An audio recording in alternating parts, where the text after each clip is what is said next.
It's July 12th, 2021. This is Roqe.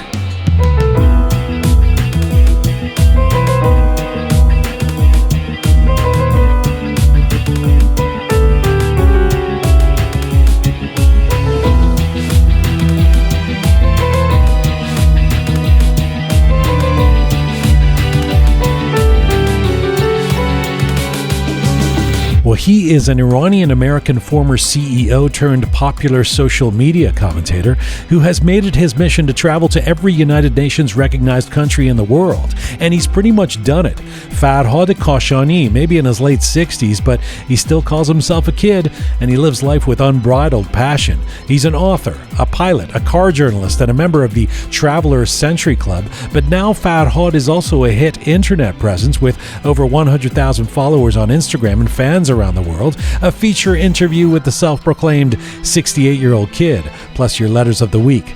This is stories from, to, and about the Iranian diaspora. I'm Jian Ghomeshi. This is Roqe.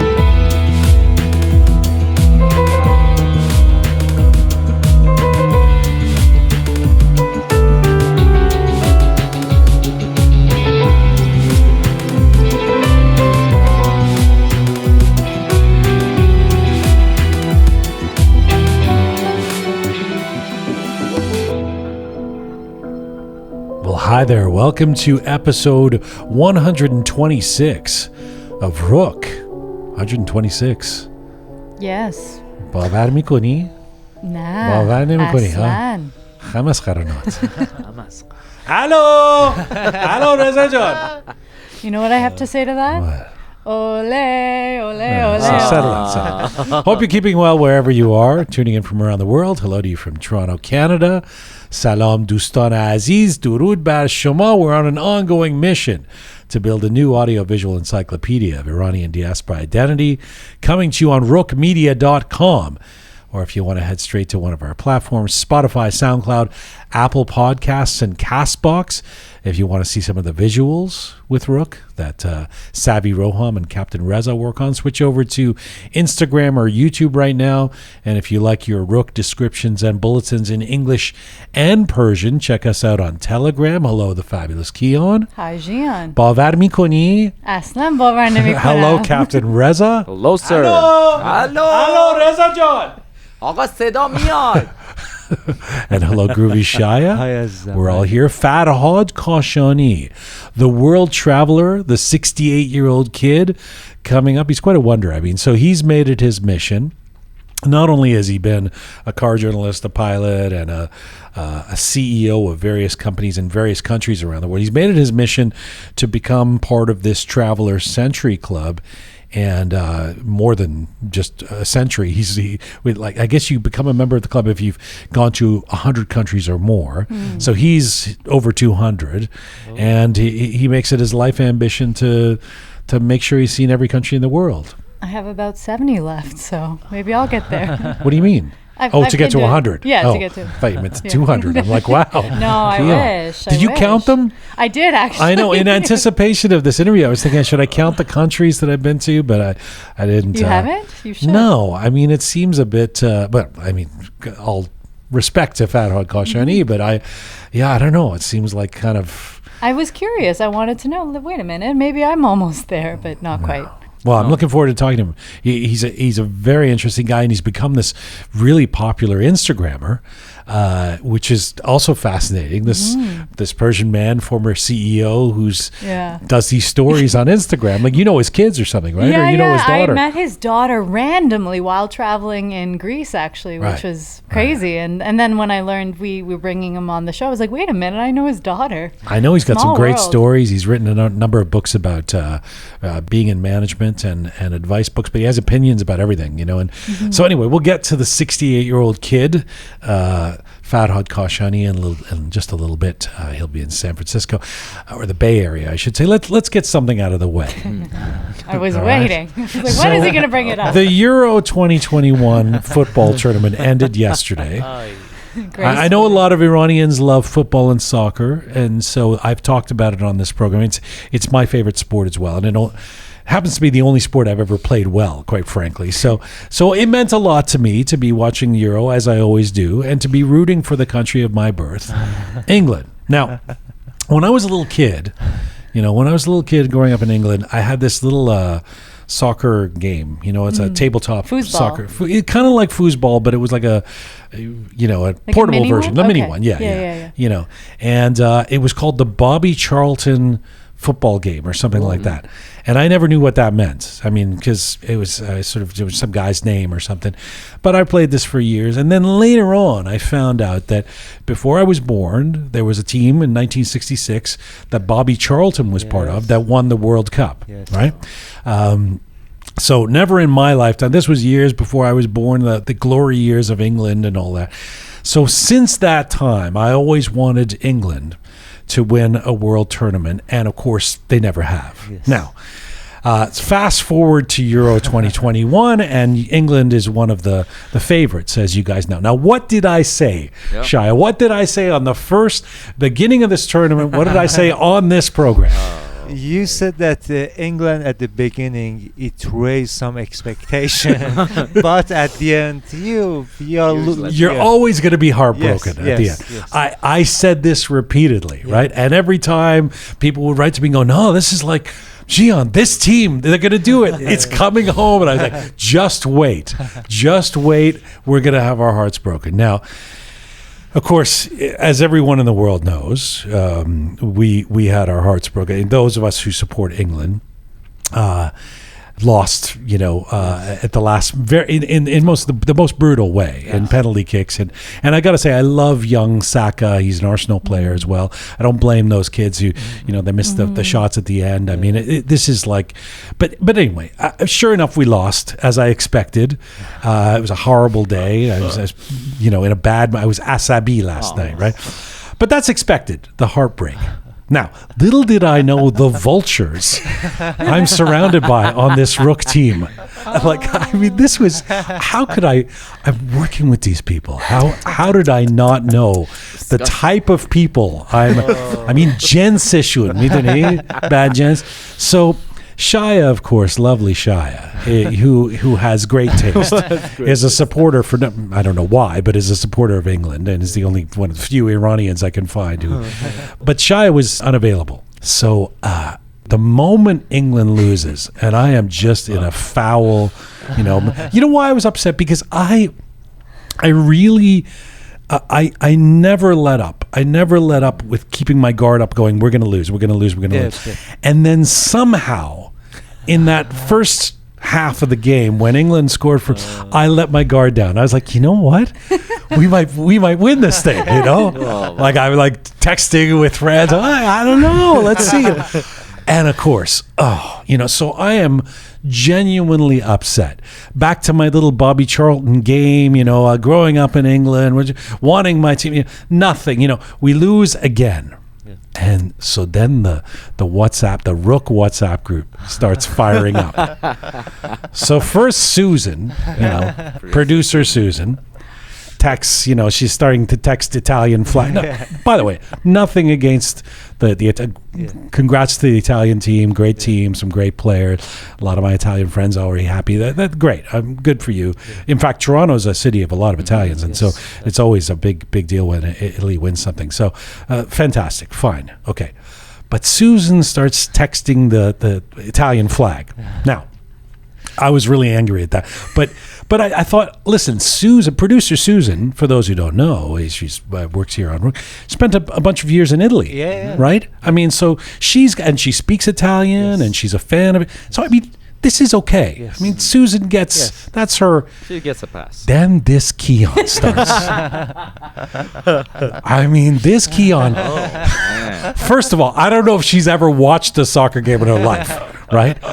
Keon starts with she's like, ole, ole. She's taunting me, and then I'm like, my first message back is, guys, some of us are not so happy, And then she chirps back right away. She's like, "Oh, who's it? Ooh, would you like a milk toasty?" Like she's basically trolling me. But to be clear, Susan Jun, producer Susan, she started this. Listen, I have no problem with Susan. Susan spent years in Italy.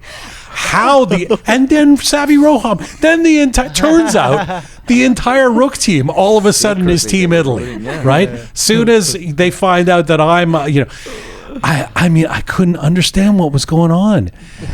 It was, I didn't even know why don't we change the name?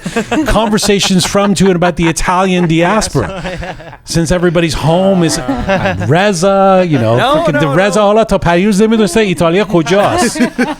I swear to God, I was rooting for England to win. Why? Simply because I had to go to St. Clair. I had to meet somebody, and I knew it was going to be traffic. Your ex was Italian, though. Even you would be okay. You'd be like, okay, I was married to an Italian.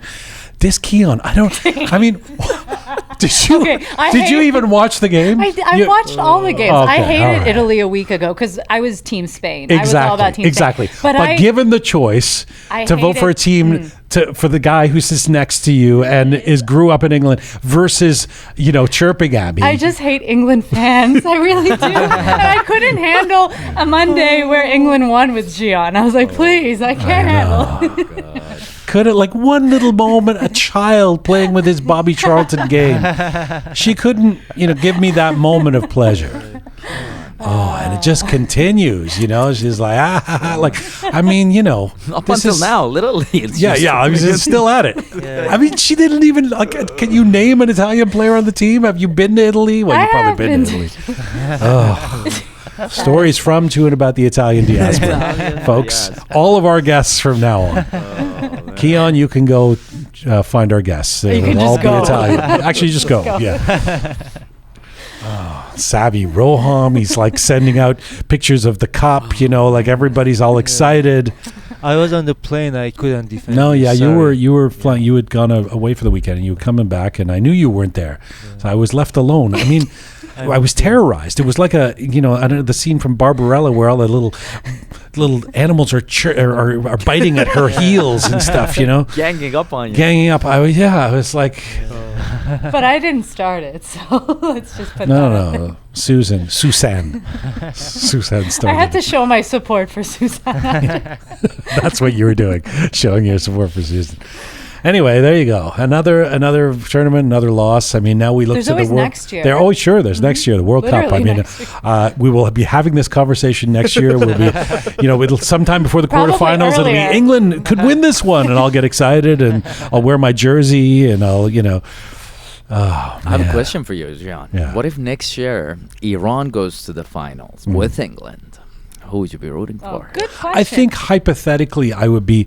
In that case, I would probably be rooting for Iran because it'd be such underdogs. It'd be so exciting, time. Team Mali, But fortunately, that's never going to happen.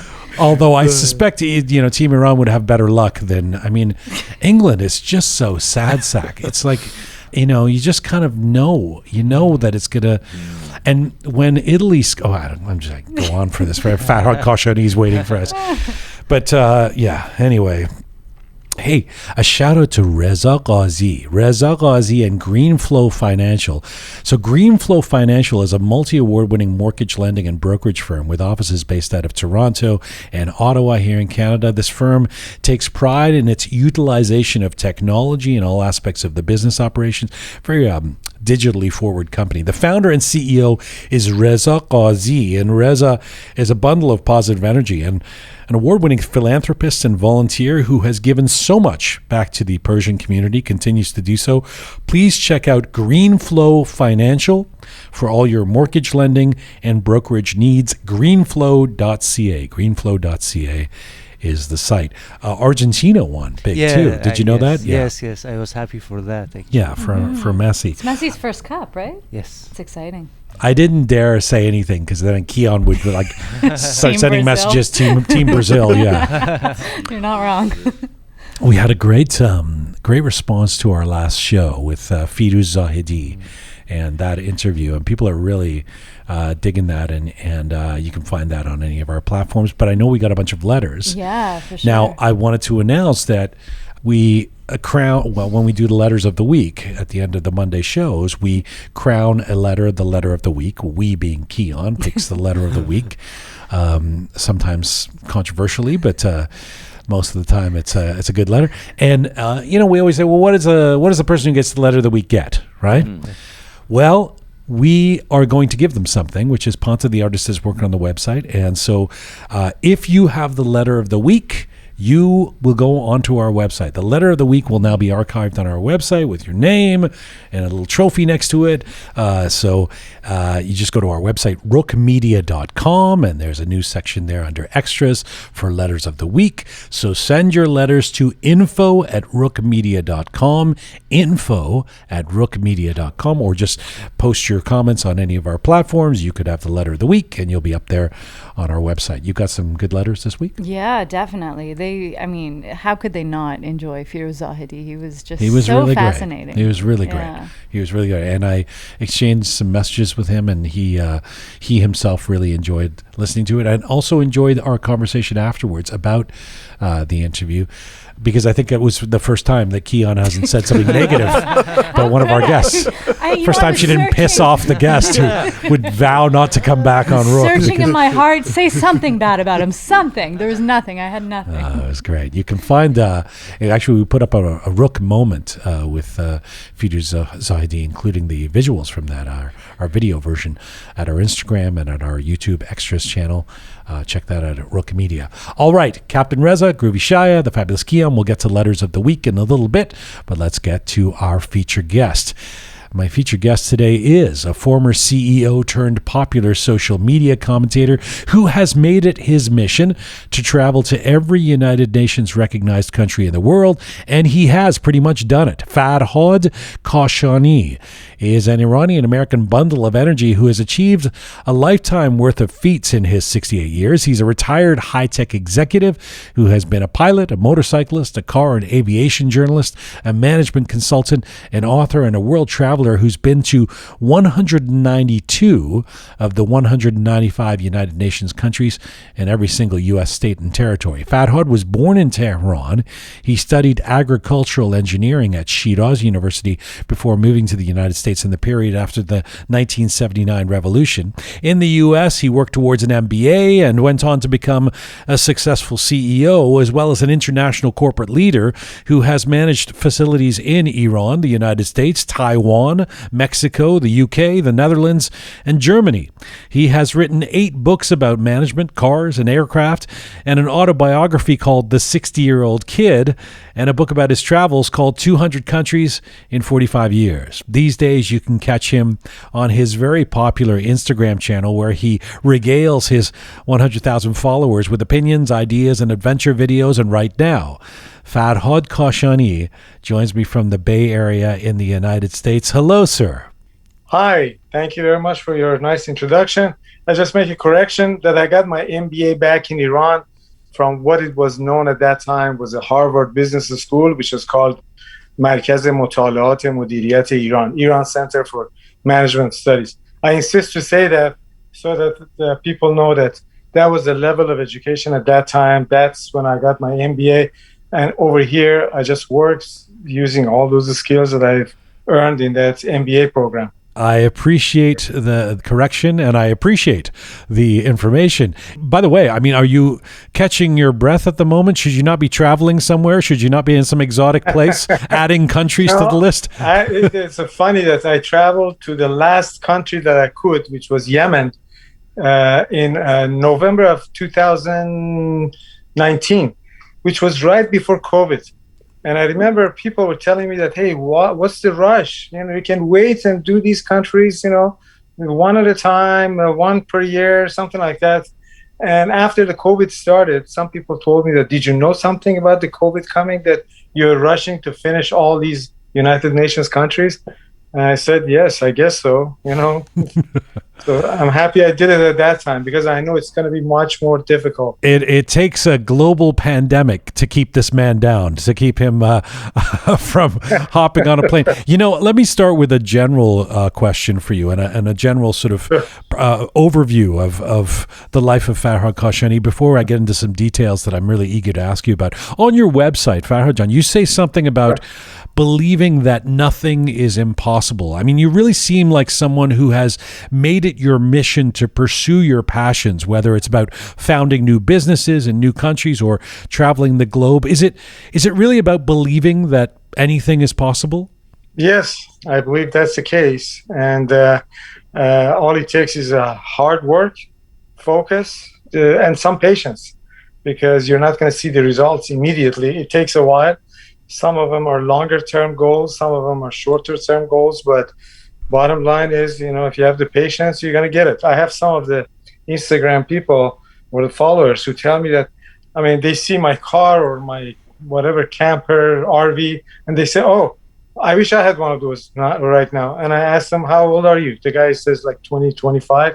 And I say, well, at that age, my goal was to have a Ferrari at the age of 50. And it took me 51 years before I buy my first Ferrari. So, trying to get something at the age of 20, 25, that's going to be the wishful thinking. It's not going to happen that fast. I mean, I love the title of one of your books, The 60-Year-Old Kid, that you had given yourself. I mean, although you are 67 now, 67 years young, do you think you act like a kid? I do. And I think that's the key to the life and the livelihood, that you have to act like a kid. And don't ever let your age bother you with, I can't do this because I'm old. I can't do that because I can't walk anymore or I can't talk anymore. So I don't buy into those things.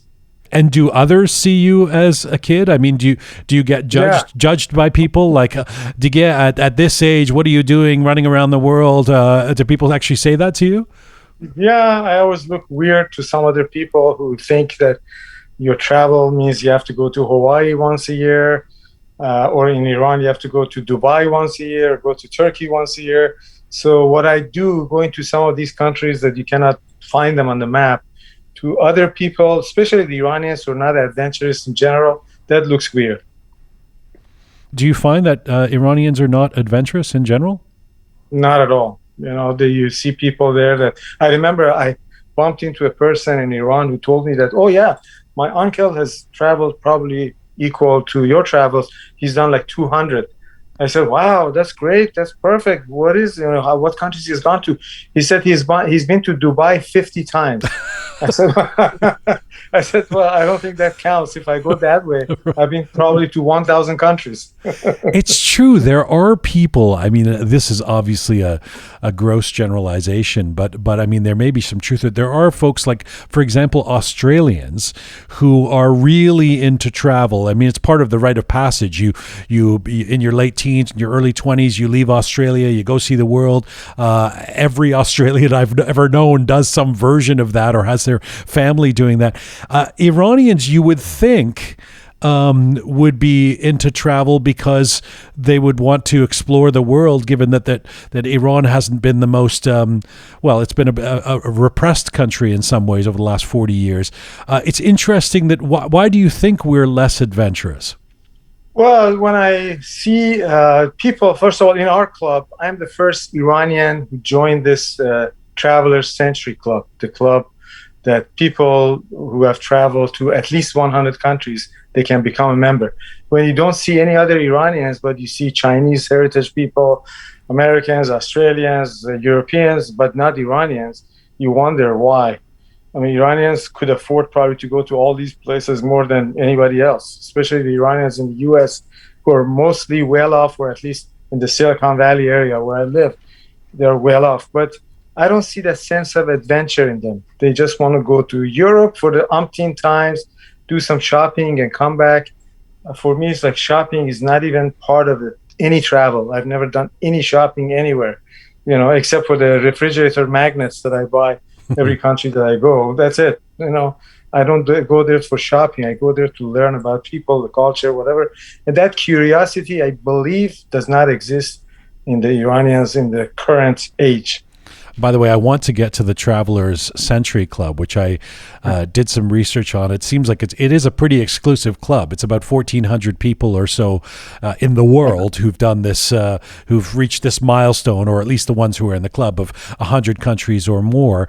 Now, before I leave the notion of you being a kid, I want to say this in a delicate way because I don't want to be ageist, and I think I've mentioned this to you in the past, but one of the things that very much surprised me about your social media presence is that we're just not used to seeing an Instagram star who isn't super young. I mean, the influencers tend to be teenagers or in their 20s or 30s.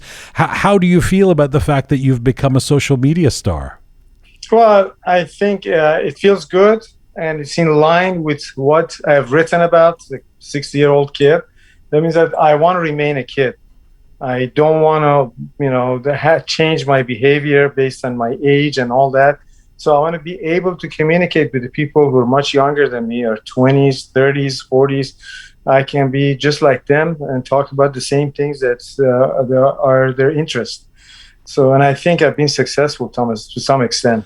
Farhad, were you always into adventure, a desire to travel, go to new places when you were a kid in Iran?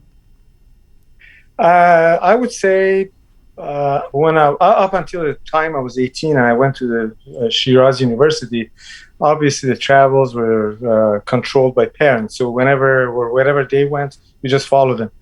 But ever since I did my own travels, especially the foreign travels, the first one was to India right around the time I was in the last year of the college. That was very, very interesting for me. And I thought that that's what I want to do. I want to travel more. And of course, I have to go a little bit earlier than that. When I was 14, I read about Umidvar brothers' adventures. And at that time, it was like reading their books at the age of 14. It was mesmerizing for me. That can I do the same thing one day? And of course, later on, I became almost friends with one of them in Iran. And I don't see myself as at their category. They were like a whole different ball game. This is like 1954, going to those foreign places with a motorcycle. That was quite an adventure. I've never done anything close to that. My travels were mostly with airplanes, going from one airport to the other airport. Not even like the people who go by motorcycle or by land somehow. Most of my travels have been by flying. And so, yeah, at the age of 14, I had that idea, but I never knew that I could materialize it until I went to India.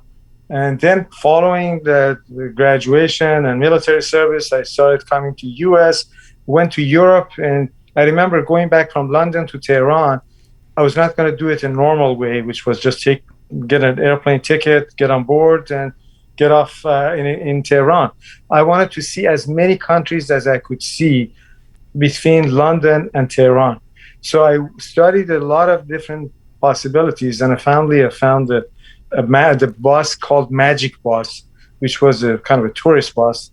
And they were doing a lot of travels for hippies from Tehran to Indonesia, and people could get on at any point they wanted. So I took that bus and went to Tehran, and doing that, I saw a lot of countries in between. So those are the beginning of this whole process. Yeah. I want to come back to the traveling because it's so fascinating what you've done. But let's get a bit of a sense of the career you've had and the interests you've had over the years. You started writing about cars and motorcycles and planes over 40 years ago. And you've noted that you were the first Iranian to write about cars and motorcycles in Iran. I mean, you're a guy who did agricultural engineering in school. What was it about cars and bikes and planes that you wanted to write about? Yeah. I I was going to become an airline pilot, namely Iran Air. And at the age of 18, I remember when I finished my high school, I burned all my books. And my dad told me that, hey, why don't you keep them? You never know. I said, no. I want to become an airline pilot. I don't need to read these books. I don't need to read any book at all, not knowing that how many books I'm going to read in the rest of my life. Anyway, so I went for the test, and sure enough, I was colorblind. So I was rejected. So I was not quite ready for it. I was not ready for any university. I had not gone to any preparation classes for concours, the test that we had over there. So as a result, I was admitted to agricultural engineering, and that was just matter of luck because for someone who had not studied at all for the university entrance exam, I did, not bad. But my goal was, to somehow stay close to what I liked. And in less than a year, I started flying on a personal basis, private basis, and continued my love for motorcycles, for cars. In 1980, I translated a book that I had bought in the U.S. about the Porsche family. I translated it into Persian and summarized it, sent it to this magazine named Machine Magazine, which was just publishing, and they printed it. They liked it, and they asked me if I can write more. So I translated more, and then at some point, less than a year maybe, I decided that why don't I write one of my own articles? I wrote my own article, they printed it, and then little by little, I changed the mix from translating to writing. And that's how I became a writer. And even sometimes doing things that later on, years later, these Top Gear guys did, what they did, I was doing it much earlier than them. Taking 3 cars from 3 different friends or bringing the friends and run all kind of tests, videotaping it, putting the videos on my site, which was hacked at some point and lost all those videos.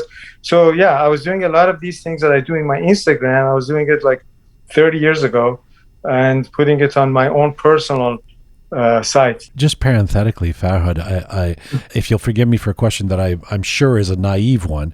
When you say you couldn't become a commercial pilot because of color blindness, why? Why is that an issue in terms of flying a commercial flight? A few things.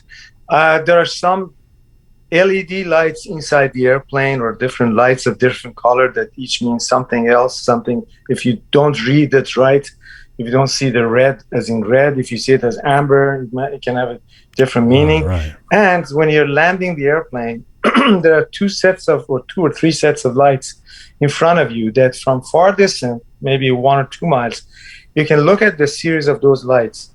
And that will tell you if you're too high or too low. And those happen to be red and green and sometimes amber. I never was able to take advantage of those lights. I always have to use my depth to understand that how far I am from the landing, or am I too high or am I too low? Whereas other people can look at 2 different things. One is their own eyes. The other one is looking at those lights. The lights will tell you if they are too high or too low.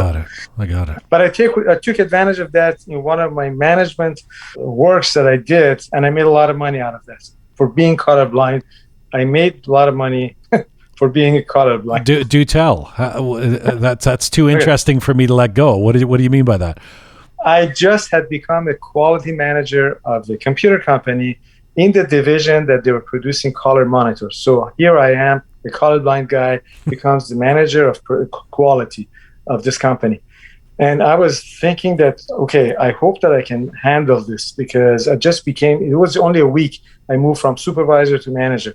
All of a sudden they called me and they said, all these monitors that they're producing for one particular company, I remember the name was Data Point, it was in Texas.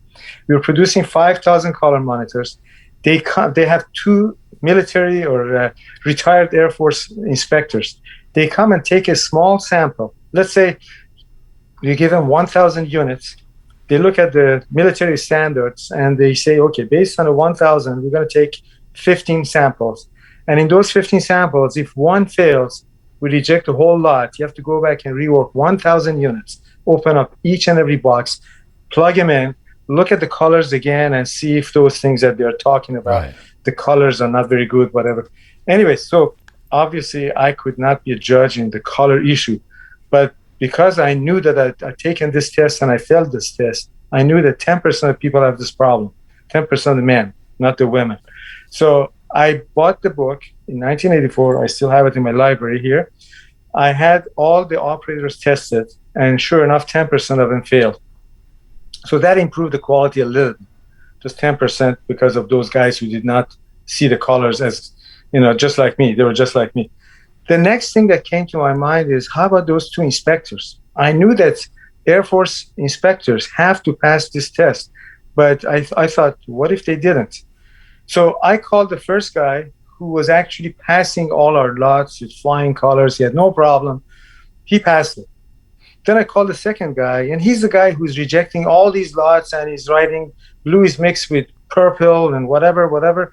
And I asked him, could you read this book? It's a book that you see that in different pages, there's a number or letter. If your eyes works perfectly, you can read those things. If you're like me, you look at a bunch of dots, you cannot make sense out of it. So I put this book in front of the guy and said, could you read this for me? The guy said, this is nothing. I said, that's what I say, but they call me colorblind. So at that moment, the guy figured out that now I know what his trick is. He has probably faked his colorblindness test when he became an inspector for the Air Force. And now as a retired guy, he's making good money. He was making $35 an hour. This is 1984, a lot of money. Anyways, he said, you don't report me to my bosses, I will not reject your lots. I did not do this because of, this some sort of game or whatever. I knew that he cannot see. Therefore, everything that he has written is just a bunch of bullshit. Wow. Because he could not see those colors. How could he see it? Because I couldn't see it. Immediately, our yield went from like 65% almost acceptance rate to over 99%. Wow. I got 25% raise, and everybody was saying this guy's great. And they didn't know what the recipe is, and everybody was interested. Of course, I couldn't tell them because I didn't want to jeopardize this guy's job. So everything solved. Everybody was happy. The product was good because the other inspector who was not colorblind was not rejecting anything. And, so that's why I take advantage of every possibility in my life. I turn a failure into a success if I could. Right. This was one of them. Somebody once told me that any crisis or any difficulty in your life, you can turn around and see as an opportunity. And that's exactly what you've just talked about there. Right. You mentioned that you came to the United States in 1981, in the aftermath of the revolution. And you also, I know, start writing political articles for the Iran Tribune in California from 1981 to 1984. Because of that, you lose your Iranian passport for about 20 years. But nevertheless, you end up becoming, in America, a very successful businessman. How did that happen? How do you work your way up to high-tech company executive over those 20 years? I did a reverse engineering of myself. So I started taking inventory of what do I know? Well, I have an MBA, agricultural engineer, but not interested in agriculture. But I have an MBA, so I should take advantage of some of the things that I've learned there. First of all, getting hired in a company was the most difficult thing for me at that time, because here I am with a resume that says at the age of 26, 27, I've been a managing director of a company, even though it was just for a month. I have done my military service, not related to these people who want to hire me. Right. And anyways, I could not find a job. I went to a resume consultant. I paid $50. The guy said, you know what? This education was in Iran and people don't count on it. So what you can do is make it very simple. Make it a high school diploma. Get into the company that you have in mind. If you have all these qualifications that you claim you have, you're going to move up very fast. Otherwise, you just have a regular job. Yeah. And that's what I did. I started as a quality inspector, $6.50 an hour, got into the job, and less than 3 months, something happened. They gave me a project. I did it, and my boss called me and said, are you sure you don't have any advanced degrees? I said, I have a bachelor's degree in agricultural engineering. He said, why did you lie on your application? I said, well, because I couldn't get the job. That's why I did it. So 3-4 months later, there was another project that nobody could do it, and somehow my name came up. I did it, and my boss calls me again. Are you sure you don't have anything beyond bachelor's degree? I said, yes, I do have an MBA too. He said, if you have a PhD, tell me now, because if you tell me later, I'm going to fire you. That was the start of my going up, and I did the reverse engineering of myself, looking at newspapers, see what jobs are available that somehow matches my background. I bumped into reliability engineering and quality engineering, two things that require a lot of statistics, and I had statistics in my agricultural engineering and in my MBA.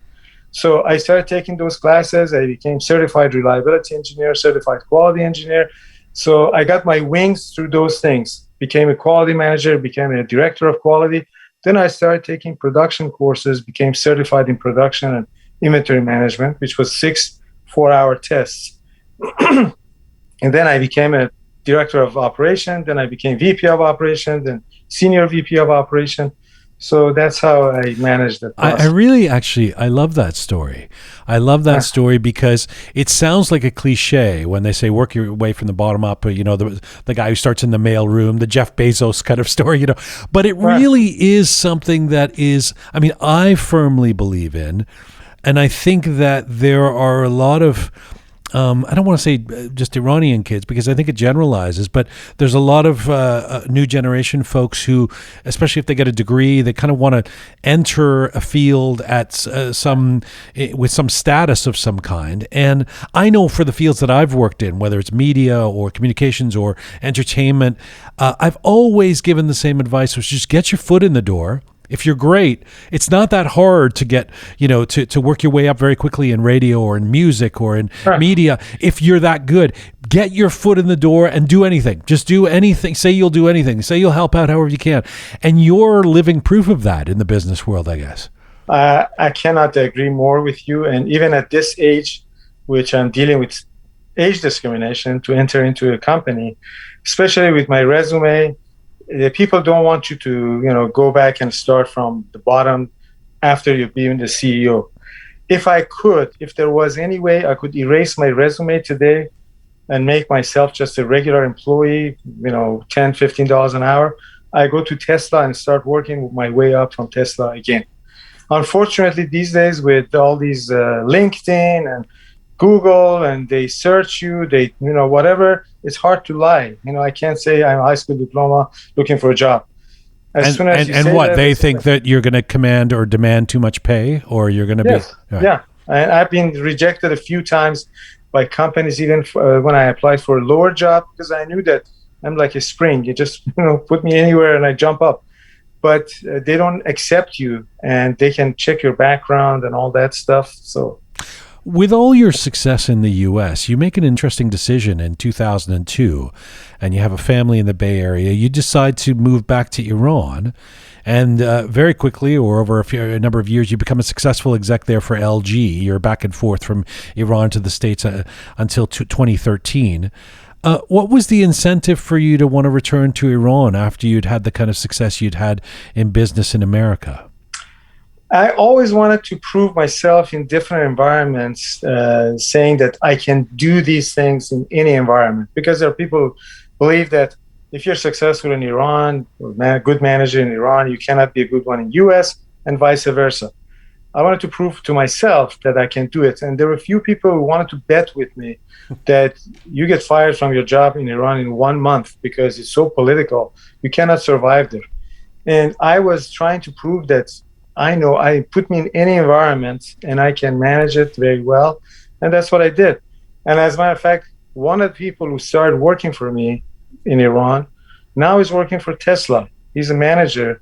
He is managing the best service department of Tesla among all North America departments of Tesla, 157 of them. How could he become the best? And this guy in Iran, he made us number one in the entire nation 3 years in a row for all commercial vehicles. We were number one in customer satisfaction, in service, in quality of service. And now he's doing the same thing here. That means that a good manager is a good manager anywhere in the world. Well, a good manager is a good manager, but I'm actually curious, that provokes a sort of question in me, which is that there is a popular notion in our community, our global community, that sometimes we say it with some derision, or some sarcasm, which is that Iranians are different to deal with in business than Western folks. Even when we're talking about, investors for Roqe, for this program, people have said to me, be careful of the Iranian business. It's not like you, the Canadian businessman that you grew up knowing here in Canada or something like that. Did you find that? Did you find that you had to be a different kind of person when you're an executive in Iran than you are, or in the Iranian community, than you are when you're an executive of an American company in the United States? The 2 years that I was working for that LG brand as a senior VP and plant manager, I was hired to make that factory like an American company. That's what the goal of the owners were. That's how they found me. That's how they offered me. Therefore, they gave me a free hand to do whatever modification I need to do to make that place. It's like a 21st century company. And that's what I did. And they supported me. When we opened the Arya Diesel, which was my partnership with the same guys, they offered it to me. They said, you become the CEO as long as you put your skin in the game too, which I did. I put some money too. That company, from day one, I created a good run American company inside Iran. The culture was an American culture. The people who work there, they know that anywhere they go, they get a good job because they've been trained in a very good culture. And I was telling them that I promise you that if you move from here to the States, other than for your English, the rest of it, you can find a job very easily because you have been brought up in this kind of environment. In terms of investment, yes, Iranians are a different breed in terms of investment. For example, here, if you start a company, just because you have a great idea, you may get 10, 20%, whatever percent of the shares of the company because of your idea. In Iran, idea does not have any value. The question is how much money you're going to put in. Your money is the number of shares that you get. And that was true about Arya Diesel. It's true about even the startup companies. I think they're still the same. Why is that? Why does the idea have less dominion in Iran? Because we are not used to it. I mean, these ideas that you can work for Google and make $2 billion is just unheard of, and they don't believe it. They don't think it can happen in Iran, and they don't think the idea is worth that much. As a result, it's like, okay, how much are you going to put in? Even if you have a great idea, if you put 50% of the money, you get 50% of the shares. It's not like because of your ideas, we're going to give you 20% more. And you think that we import those ideas to so the Iranian community in LA or in Southern California that you'd be familiar with, have you found it more difficult to get Iranian investors than American investors because of that? If you have a great idea, for example? No. Actually, here people have changed. And I know so many Iranians who are dealing with each other, making a lot of money. The idea has a high value, just like in American society. I know at least 10 Iranians who are investors, to venture capitalists. So over here, they have learned that this is the way to do business. But if you go to Iran today and want to raise money for some project, your idea has zero value. It's like your money. Yeah. You've been a successful executive, as we've talked about, in a few different countries. You're a management master. You've written about management skills. You also call yourself, Farhad, a very creative person. How do you tell me about the fusing creativity and management? How do you use creativity in management? Well, I have an open mind trying to solve the problems. I'm always an out-of-box thinker. I don't confine myself to a box saying that I should come up with a standard answer and this is the answer. I can think anyway. Think about one item. Every company in Iran gives their employees loans if they can, because if they go to a bank, they have to pay 20-25% interest rate. The companies can afford to pay this loan with a lower interest rate. But at the same time, these loans, to me, it's like, why should the company get involved with the kind of loan or stuff like that? Meanwhile, we had these people coming to us saying that, hey, give me a loan. I need this, I need that, I want to get married.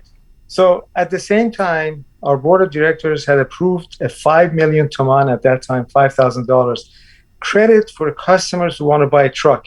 I was against it from day one because I knew that trying to get our $5,000 back is pulling teeth. It's not going to happen. And sure enough, it happened that we could not collect the money. The guy just said, don't have it. And at the same time, we have these people who ask for a loan. I said, why don't I do this? I connect these two together.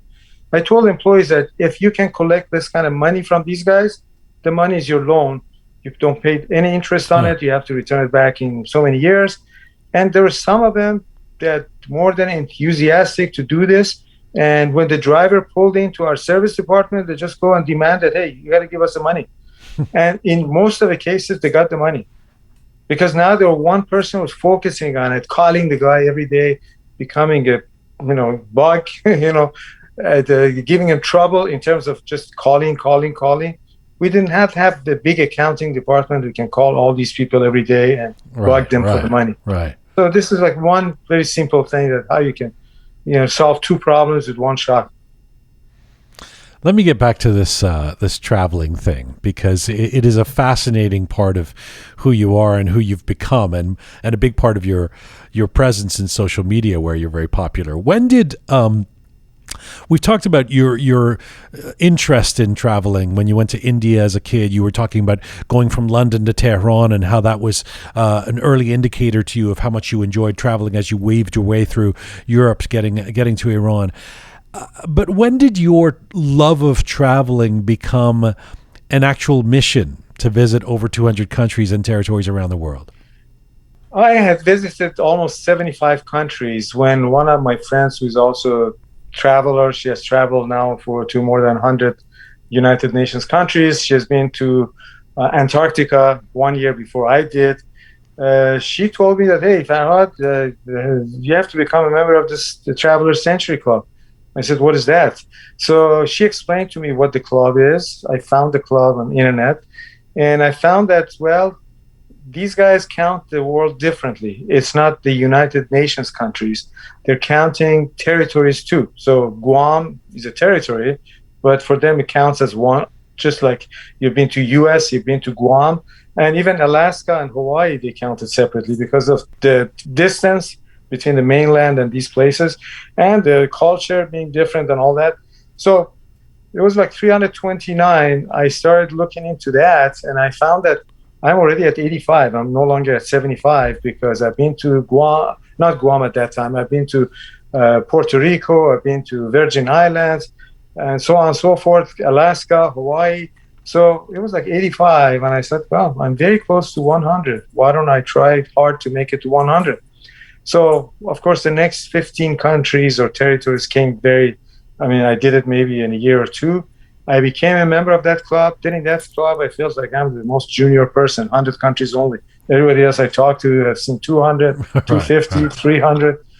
So I made it my mission that I want to go see 150.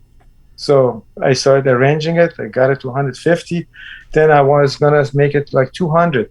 At the close to 200, I felt like I need to finish United Nations countries first, because that's the one that people understand. If I tell people I've been to Guam, they said, hey, Guam is not a country. If I tell them I've been to Alaska, Alaska is not a country. Right. I better finish the countries first. And another problem was when you talk to some members who've been to more than 200 and they tell you, I've been to 220 countries, you say, this guy's lying, because there's only 195 UN countries. Right. So I decided to make it, the 195. So in 2019, or actually 18 and 19, I focused on these countries. And I made it to 192 out of 195. The only 3 I did not see was North Korea, which as a US citizen, you're not supposed to travel there. It was Eritrea. I applied 3 times. They rejected me for whatever reason, I don't know. Libya, where someone has to invite you from inside, and the country was in chaos at the time, and still maybe is. So these are the 3 that I missed. Other than that, every one of them, I've been there. How addicted are you to racking up the numbers? Like if you were traveling from Switzerland to Austria, would you make a beeline to make sure you put your foot in Liechtenstein if you haven't got that on the list yet? Not only me, I think most of the members of this club are like that, because I've seen people in my travels in some corners of the world that nobody will go there. When I see another person in the hotel, the first question is, are you a member of the Traveler Century Club? They say, yeah. So I'm guessing by what you just said, and because it would get too confusing in terms of putting any sort of measurements on it, I'm guessing it's just about putting your foot on the ground somewhere. You don't have to be there for a week. You don't have to you don't have to eat a meal there. You could just get in the country and out. That counts, right? A stopover counts. That's true. Some people ask me, how could you go to a country and stay there for 1 day or half a day or, whatever? I say, well, there's different kind of tourism. My kind of tourism is, just going to each country, maybe 1, 2, maybe 3 days. Of course, having said that, well, I've lived in Taiwan for 1 year. If I add up the number of days I've been in Germany, France, the UK, each one of them, I probably have spent more than 6 months in each one of them at different times. But there are many countries that I've seen only for half a day, because the way you could travel to this particular location, there was only 1 flight in and out per week. Right. And I did not want to waste my time 1 week in some barren island just because I want to say I've seen everything in that island. And for those people who believe that, oh, you will not learn the culture in 1 or 2 days, I've lived in Iran for many, many years. I can still not claim that I know the culture of my country or every corner of the country. So for the people who think that in 1 month they're going to learn everything about the culture, whatever, I'm sorry, I don't buy into that. So the question is, which one is enough? Is it 1 month enough or 1 day enough? They're different kind of tourists. The way I've been brought up in this club, it's like short period. You just go see, as much as you can see, and then out. Now, the hardest part for me would be, as somebody who loves to travel, and I don't think I've done the count, but I'm somewhere, I don't know, maybe I'm at 50 or something, in terms of places I've been as a product of being a guy who was a touring musician for a while. I got to go to a lot of places, and for work in media, I've traveled. But the difficulty for me is I fall in love with some places. So it's always a question, I love Berlin, for example. So every time I want to go to a new place, I'll ask myself, well, do I want to go to Bolivia? I've never been to Bolivia. Or I already know I love Berlin, or I have friends in London, or I could drive to New York. Now, I don't think you can do what you've done and keep returning to the same place, right? So how do you let go of the idea of seeing places that you love, of returning to places you love, of seeing people that you've met again, etc.? Well, my goal was you go to each place once, as much as possible, not twice. Even though I have ended up going to some places 3 times, if you want to count them. Like Fiji Island, I've been there at least 3 times. Not because I wanted to, but because it was a hub for going to all those islands, Palau, etc., etc. So you end up going there more than once, but you don't want to, because that's the only way you could travel to that part of the world. But my goal was to go to each place only once until I'm done with my mission. Now, whether this mission is seeing only the UN countries or the entire Traveler-Centric Club countries and territories, then if you had money, if you had time, if you were healthy still, go back and visit some of those places you want to visit more than once. That was my mission in life, and still is. So I'm still doing the one as much as I can. I try not to repeat going the same. I've been to Greece 45 years ago. I'm sure it was totally different from today, but I don't intend to go there, even though it's beautiful. I know there's beautiful islands that I've not been to. I've been only to Athens. But because I already have counted it, I don't have any inclination to go back to Greece until I've seen these other places that I've not seen at all. I mean, there's also the point that within each country, especially geographically large countries, there is such a diversity of things. It's even in Iran, there's so much to see in traveling within Iran. If you were to say, I've visited Canada, and I'd say, where? And you say, well, I've been to Vancouver. I would say, well, then you've missed the Rocky Mountains, or you've missed the majestic North, or you've missed the fisheries of the East Coast, or you've missed Toronto, or what, so I guess it's not easy, but if you're using national borders, you at least have that as a metric. Yeah, that's, again, I would say there are many ways of being a tourist. You can be tourist, go for medication to different countries where the medications is cheap or medical services are cheap. You can be a religious tourist, go to the places where there are churches and stuff like that. And there are people who each time they go to one country, spend 1 month, they try to learn as much as possible in that 1 month. For me, or maybe the other members of Traveler-Centric Club, it's a little bit faster pace and more about being in each place at least once, or at least the center of that country or some point in that country once. And then once you have seen them all, then you can go back and visit some of those other places for the second time. Even if it's faster paced, do you have a routine at this point when you get to each new country? Is there one thing that you make sure that you do? Yeah, what I normally do, I don't go to tourism. I mean, I don't go to the museums. That's one thing, because it takes a lot of time, and I'm not quite sure. I'm not into arts at all. Somehow I have no appreciation for arts. That's my negative point. So going to a museum, seeing some whatever, that doesn't make sense for me. I'm not a religious person, so I don't go to any church or mosque or anything like that. So what I do is usually take a taxi with English-speaking taxi driver. I ask him to drive me around the city, tell me what's the average wage in that place, what's the average price of the houses in that place. Take me to a very rich area. Let me look at some of those houses and tell me how much they are. Take me to some of the poor areas. Tell me how much those houses are. So try to learn as much as possible on current status of the country. That's my, that could be like a one-day trip. If it had to be extended for another day or two, would be some other cities, like, want to go to some other famous cities for whatever reason. I visit those places, but it usually happens with the English-speaking taxi driver, and that's it. A lot of the places you've been to in the last 20 years or even the last 10 years as a man in your 60s, it's hard on the body, right? Like, I love Southeast Asia, and so I've returned many times to go to Philippines or Vietnam or Cambodia, etc., but or Taiwan. But coming back and the jet lag and it's tough. It's tough to stay healthy through all that and not let it beat you up a little bit in your body. How do you manage that?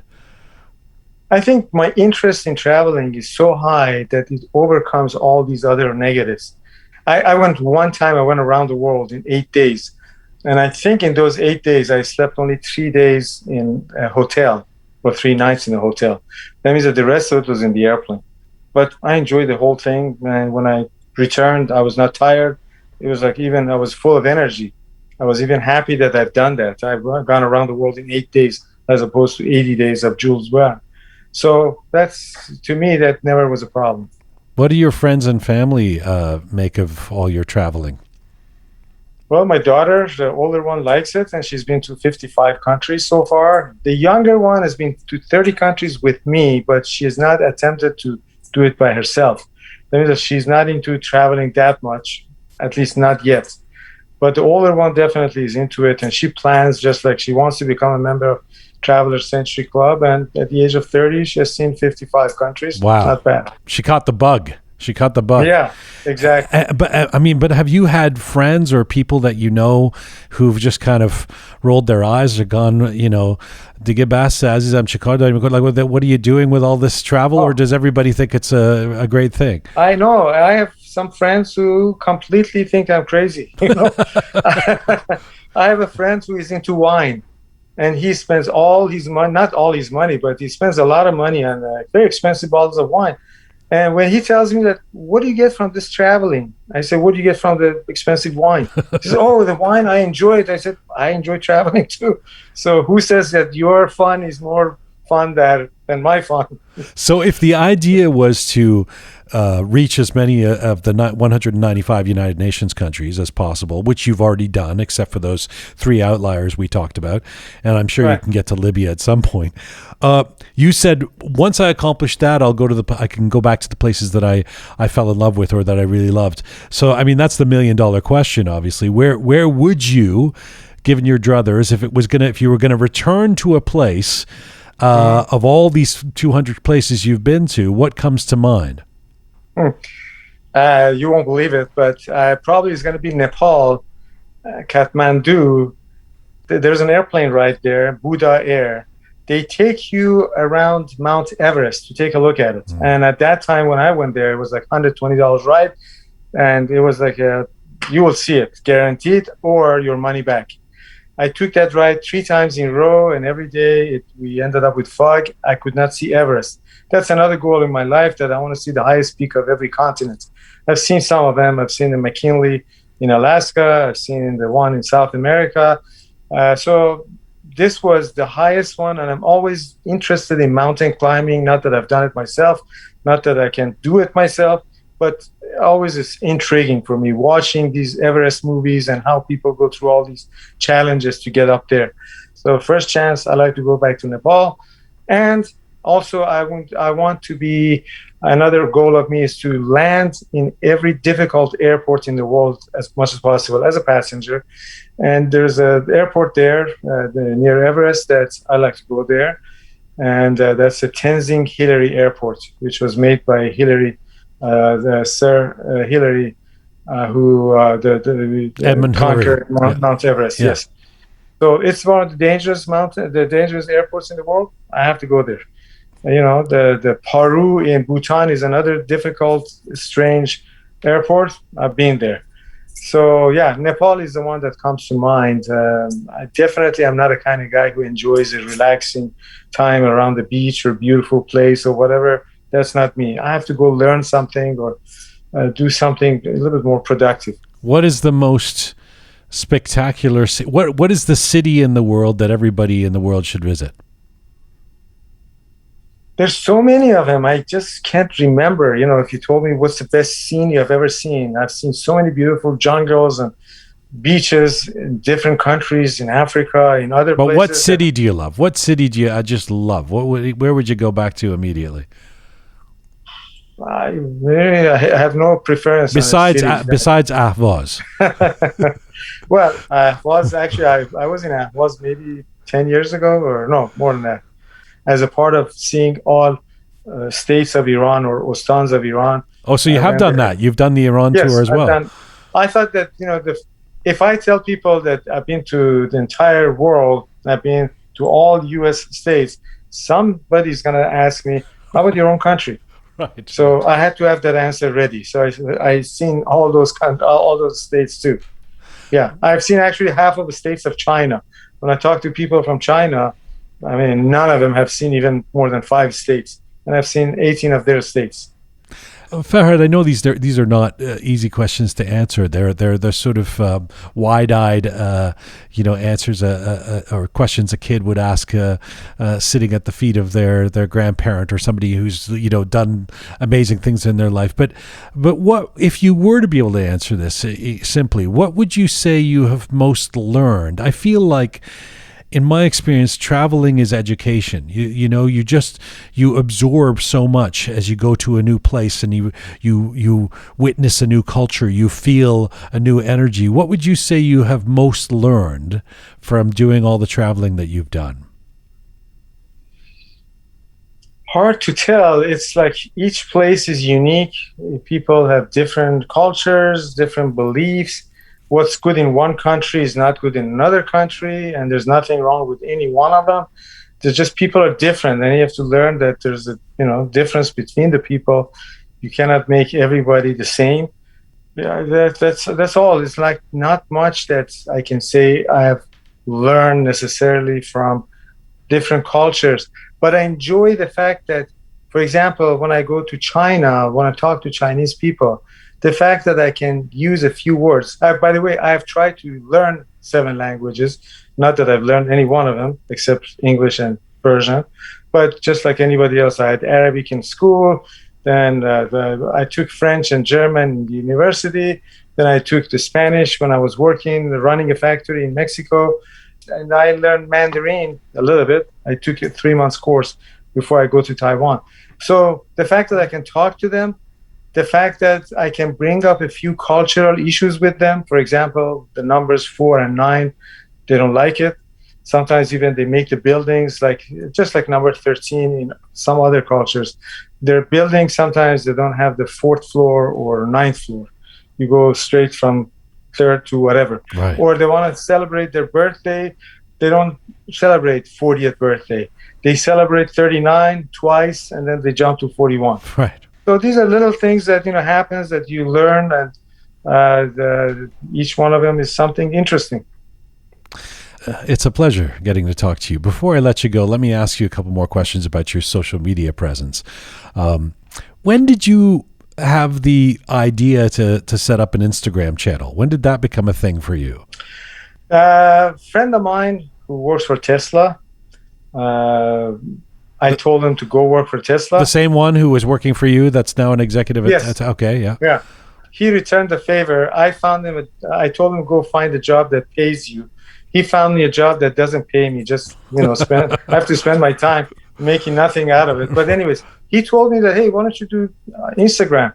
And I said, well, how do I do it? He showed me actually step by step. This is how you do it. And that's what I did. And next thing I knew, I had 400 followers, 1,000 followers, 2,000 followers, and now almost 100,000 followers. So it's all, you have to blame him for that. So it was not my idea. Are you surprised at how popular it has become? Yes, I am surprised. At the same time, when I was writing for Machine Magazine, the owner was telling me that their subscription is like at 100,000 level. In Iran, of course, people try to boost their numbers to make it look good, except the time they want to pay you, then they make it as low as possible. So I was used to this number of 100,000 subscribers who read my articles every month. Of course, I was not used to the same 100,000 reading my other articles or things about traveling, about whatever, because in those articles was all about cars, airplanes, and motorcycles, where supposedly I had 100,000 people who were reading those. So at the same time, that's a big number. I'm kind of used to it. I mean, it's quite amazing to see how big it's grown. Your posts are mostly in Farsi. Where and who is your audience? Are there a lot of people tuning in from Iran? I think it's like probably 90% are in Iran, and that's actually my audience. That's why I don't do any programs in English, because I feel like nobody over here needs to hear from me about traveling or cars or whatever. They have access to all kind of sources, but people over there, probably because of language barrier, they may need that more than anybody else. And we need to have a cultural change over there if we're going to have a successful country. So with that in mind, I just make it in Persian, and I enjoy it. You have a post from a couple of weeks ago that has 200,000 views already. It's just you sitting in a car. A lot of the time you're in your car, which I love, talking about Iranian politics. Then you have another one about electric bicycles from a week earlier. That's 225,000 clicks. It seems like, I mean, if you were to pitch this idea to me that I'm going to get on the internet and just talk about things and talk about a variety of things, the kind of variety that you talk about, I would not believe that you're going to get hundreds of thousands of streams or of clicks. How do you decide what you're going to talk about? Well, because I have this program on a daily basis, I have no choice. It's like anything that comes to my mind, I'm going to make a video out of it. Whether it's a political thought or there's a construction going on somewhere that I feel like it could be interesting for some people. Maybe it's my electric bike.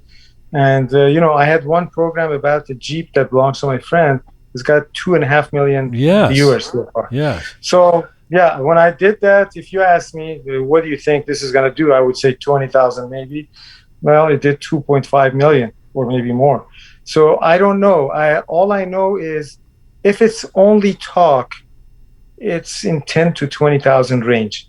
But when it's things involved, whether it's a bicycle or it's a car or it's a construction site or there's a street or road, people are more interested. These are things that to them is like foreign. They want to see those things. But let's be clear. You are, and I know you're probably too modest to talk about it this way, but you are doing something that really connects with people in a way that most people can't, because especially during quarantine, everybody started Zooming. Everybody started their own video channel. Everybody started, everyone had the same idea. I'm going to start a, Instagram channel or something like that. And most people just don't get those kinds of clicks. There is something that you're doing that is really appealing to folks out there. And by the way, some of them are your face talking to camera.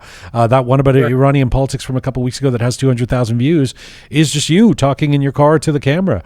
It's quite fascinating. Yeah. Well, some of them I still have to admit, I never study Instagram to see the charts or where the customers or followers are coming from. I don't follow.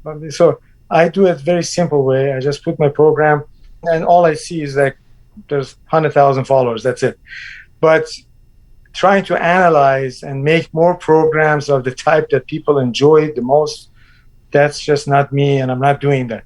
So it just happens by accident that some of those get more reviews and some get less. I've heard some different things, like if you put your program on certain hour and in the next first hour something happens, then Instagram will forward your thing to more places. All of a sudden you get more people watching it. Those I don't understand it, and I don't do it. It hasn't hurt your audience at all. You're doing very well. And one thing I have to say that in the early days of my career, when I was a supervisor and trying to make reports and stuff like that, I had a boss who was a philosopher. His name was Bob Brookman. He told me that, hey, Farhad, you want to write something, an email or whatever, make it at the second class level. That means that, and I was saying that, you mean these vice presidents, whatever, they're not educated? They need to be. He said, no, it's not a matter of education. When you write it very simple, people understand it quickly. If you put something with a lot of verbiage and complicated, they don't read it immediately. They set it aside, so whenever they have time, they go back and read it. And chances are they will never read it, because then by the next week you have more things coming. They will never read it. So I learned from that make it simple.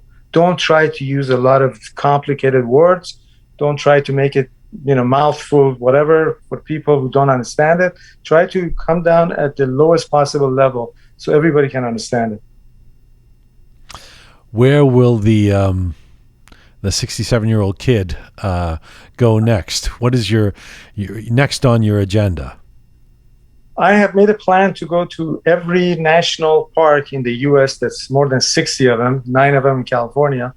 I have prepared my RV camper, and I have taken already 2 trips. I'm waiting for some generator to be fixed on that to go to my third one. My goal is, at the end of the process, I've seen all 60 of them, because these are the ones who are the most famous ones. There must be a reason for them to be famous. So I want to see all of them. That's my next goal right now. Well, your passion is an inspiration. Your passion for travel and life, and not letting anything be a barrier to you. I thank you for the time today. I thank you for the wisdom and the storytelling, and I look forward to seeing you in person before too long. Well, thanks for having me, and thanks your audience for watching this program or listening to this program. I really appreciate it too. Merci, Farhad. Khodafis. Thank you. Bye-bye. Bye-bye. Farhad Kashani, an author, a pilot, a former CEO turned popular social media commentator who has made it his mission to travel to every United Nations recognized country in the world. You can find him on Instagram at Farhad Kashani. Farhad joined us from the Bay Area, California today.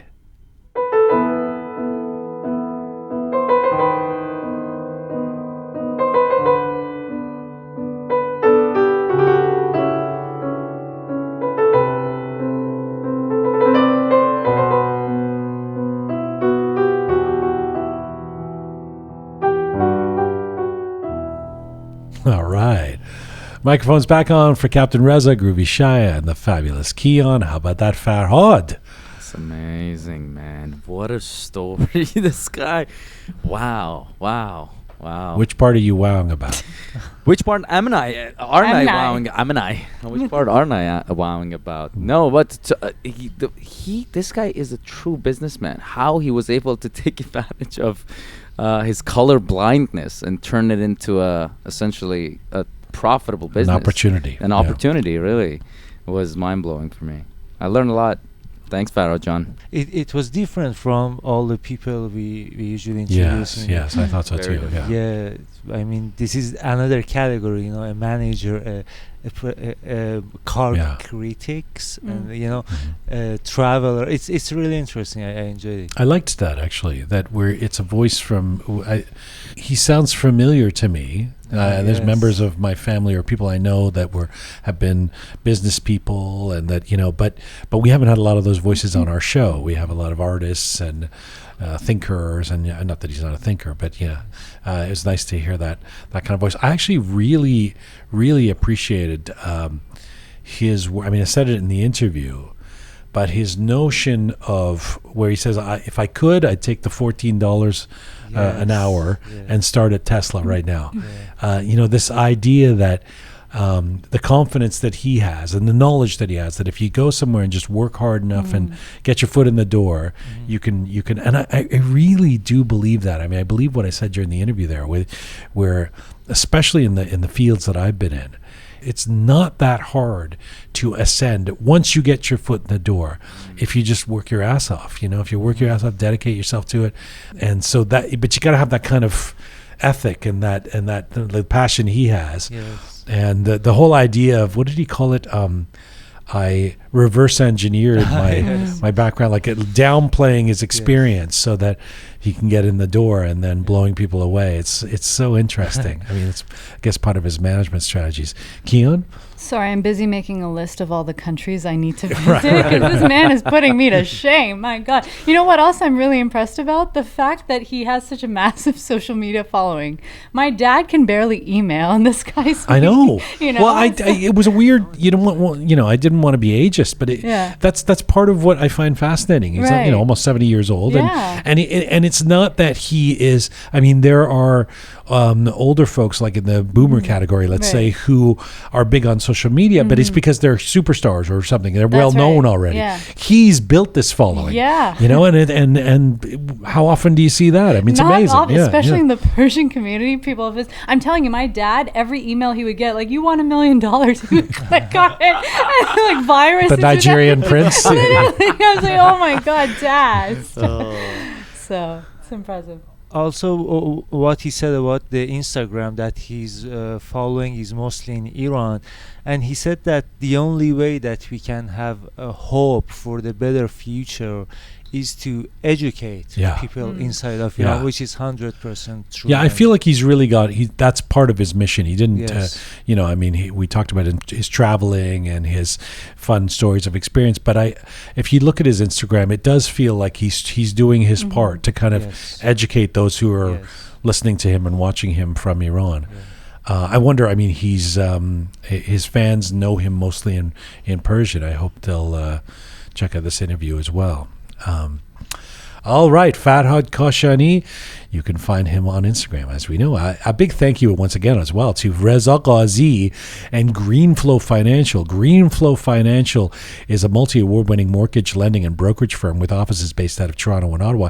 You know, I've seen Reza Ghazi out and about over the years, the founder of Greenflow, and I can attest to the fact that he is tireless and passionate about community work, philanthropy, helping our society and Persians in general. Thank you to Reza and Greenflow Financial. Go to greenflow.ca. All right, it's Monday.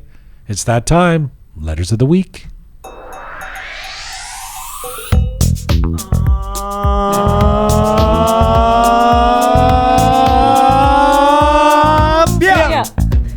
Waiting for Reza like an orchestra. He's trying to do a conductor. What do we got? The letters of the week. No, by the way, the letter of the week gets onto our website now. Yes. Roqemedia.com. So that's right. So starting off, over the weekend we posted a Roqe funny about the time that Jian went to a mechanic to fix his car in rural Ontario, only to learn that he had to speak Persian. That's right, Mojtaba. My story Love of Mojtaba.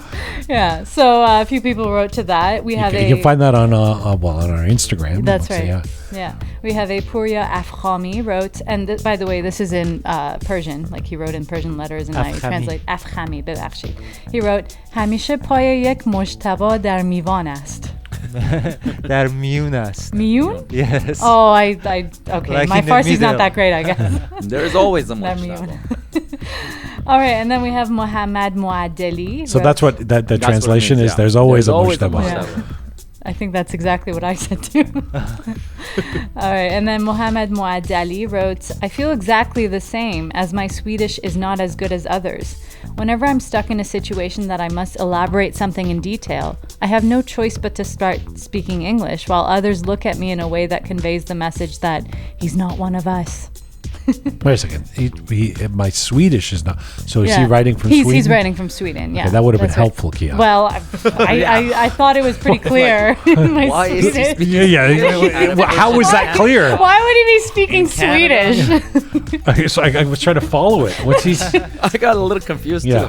I'm like, why is he speaking Swedish at a mechanic Wait, shop? you guys don't know Swedish? I thought it was. If you'd spend a little less time chirping about Italy winning the Euro Cup and a little more time looking at these letters, all right, it wouldn't be as confusing. I'll do it in Swedish next time. And then also last week on episode 125, we had legendary Iranian-American photographer Firuz Zahidi on the show. And if you haven't listened to this episode, I can't encourage you enough to. It was probably my favorite. One of my favorite. Wow. Yeah, it was just. I enjoyed every minute of it. Okay. Starting out, we have Arash Fazilipour wrote, what a great interview and what amazing stories. He's so humble and easy to listen to. Sad that it had to end. Thank you, guys. The interview, that Yeah. is, yeah. Yes. Fidu Zahedi is still alive and well. Thank you, Arash. And then we have Kati, last name KV, wrote incredible stories from his childhood to his journey to Hollywood stars. Yeah. Yeah. And then Sina Khajavi, am I saying that right? Yes. Oh, wow. Correct. I'm surprised. The Shia police give you a thumbs Looking up. at him. Yeah. Where he wrote, Roqe's best show yet. Oh. Awesome. That's interesting. huge. High bar. And then we have Ninouche wrote, Jian, this is one of the best by far. Loved every minute of it. Thank you. Wow. People really like this episode. I Eh? liked it too. How It's could one they of my not? personal favorites as well. Yeah. It was like listening. You didn't say that last week. I did actually. All of a sudden. I did. I did. Yeah, I really like this one. We didn't hear a peep from him Yeah, last week. that's- Yeah. that's true, No, you actually. guys were consumed by the hypothetical idea of me stalking that's Elizabeth right. Taylor. You didn't right. even listen to what I was about to say about the interview. That's right. We were talking about how attacking me. you, Would be a creep how, pursuing how Fidu Elizabeth. Zahedi successfully became Elizabeth Taylor's partner for 40 years of Yeah. being around her, but Reza wouldn't last 3 hours. Or she would get a restraining order Yeah. against Can me for someone some odd please- reason. Get this man away from me. Can someone please call Scotland Yard? I need help. Hey, I really liked you in Who's Afraid of Virginia Woolf. Thank you. Can someone help me? Actually liked her. Elizabeth, blink 3 times if you need us to get rid of this man. Hostage situation. All right. Then we have Settle Down, Children. And then we have Mitra Bakhshai wrote, Your interview with Fidu Zahedi was very interesting. I didn't know him before this. Thanks for your great and fantastic interviews. Thank you, Mitra. Appreciate that letter. It's time for Letter of the Week. Oh! Letter of the week. All right. Okay. This gentleman has been writing to us, I swear, almost every episode. Really? And every time, I really want to give him the Letter of the Week, but there always something else comes up. But this time, he What gets else comes up, you mean? Like someone Another else letter. writes something I see. more magnificent, Okay, more, all right. It's not incredible that you than get his. distracted by Yeah, the, no. like, So you want to give them the letter of the week Well, I and get then you're distracted. busy with your smoothie and you forget that.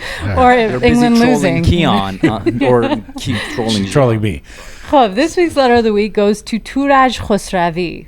So he writes, I really, really enjoyed this one. The highlight of the episode for me was talking about Barbara Streisand. And I wish you were talking more about her instead of Liz Taylor. Haha, that's surprising. And Jian, I admire you as an Iranian man who had the chance to interview her. Let me bow down to you virtually. In brackets he has, that was really silly of me to say, but I love her badly. Sending you all warm hugs from Ireland. P.S. Fingers crossed if this one becomes the Letter of the Week. Oh. Well, you did it. You got Letter of the Week. I love that Turaj is in Ireland. Yeah. I wonder. I've never heard of Persians in Ireland. Have you been to Ireland? I mean, I've been to Ireland Farhad style, which is Okay, just for like a day. Yeah. I don't really consider it.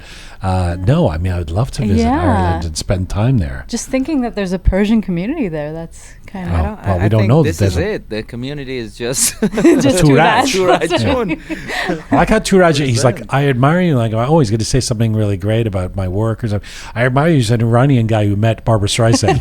It's like, I could have met her.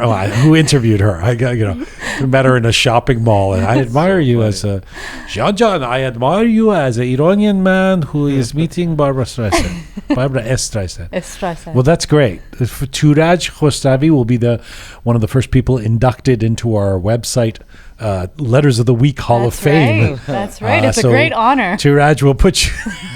I know it's like we're announcing it as such a big deal. It's like they're like, okay, You will be on a what website. do I am on a website. Okay. No, I mean this is forever. The digital footprint of Yes. this letter will be on our site forever. Roqemedia.com. He's regretting it now. He's like, I wish I wrote something better. Should use my real name. Thank you, Turaj. Thank you, Reza Ghazi. Thank you, Farhad Kashani. Thank you, Groovy Shaya, Captain Reza, the fabulous Keon. This is full time for Roqe for today. For all things Roqe, including Turaj Khosavi's letter of the week, go to roqemedia.com, where you can become a patron of this program by pressing the Support Us button at roqemedia.com. Support us and become a patron.